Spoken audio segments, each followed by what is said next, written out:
Hello, welcome to my oral presentation, and my presentation will be about the result of gun violence. The purpose of this presentation is to spread awareness about the violence in the U.S. regarding guns, legal or illegal, background and significance of the problem. Gun violence has been occurring non-stop for the last 2 decades, either from assailants purchasing these weapons for well or in malicious intentions. In many states, purchasing a firearm requires little to no background checks at all.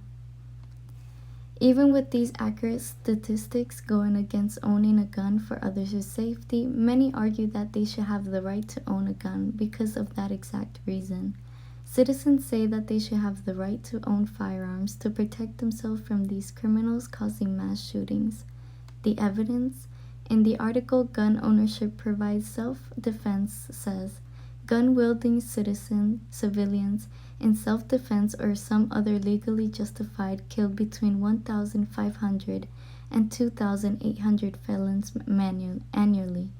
Many are furious about changing the gun laws because that is how some protect themselves and their families.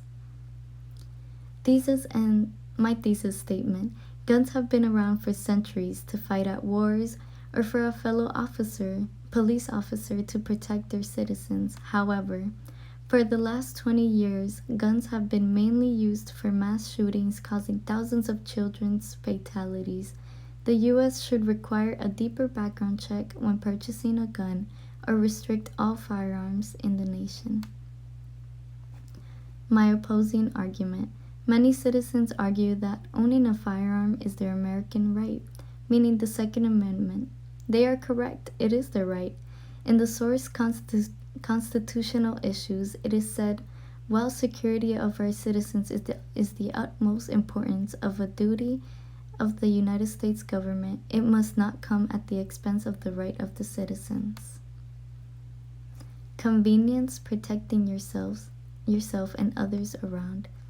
It was said in the article Gun Ownership Provides Self-Evidence, which says many more criminals are killed or wounded each year by armed citizens than by the police. This shows how guns can be our lifesaver when the police enforcement aren't around. Having protection allows safety in the home when there isn't police enforcement around to help. In the same article, it states, particularly when the courts have held that governments have no legal responsibility to provide protection when a person's life is threatened, meaning you are the only one to fend for yourself. My argument: mass shootings. Many of these shooters are younger than 21 years old, either mentally unstable without treatment or are from bad neighborhoods and gangs.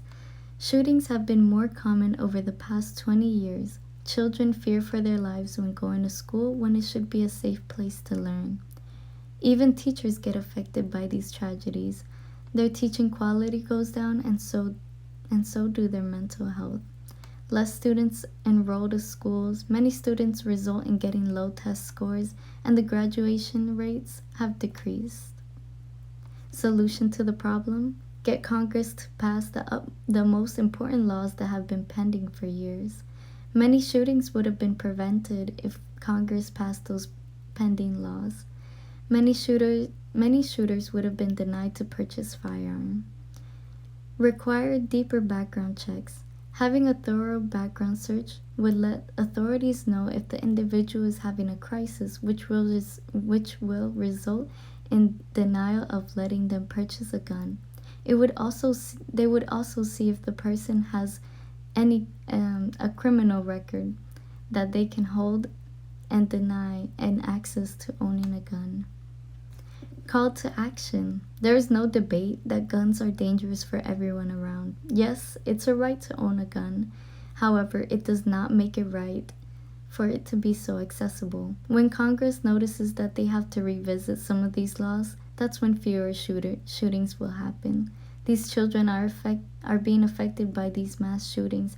Many suffer from a decrease in their mental health. Students discontinue their education and eventually discontinue going to school.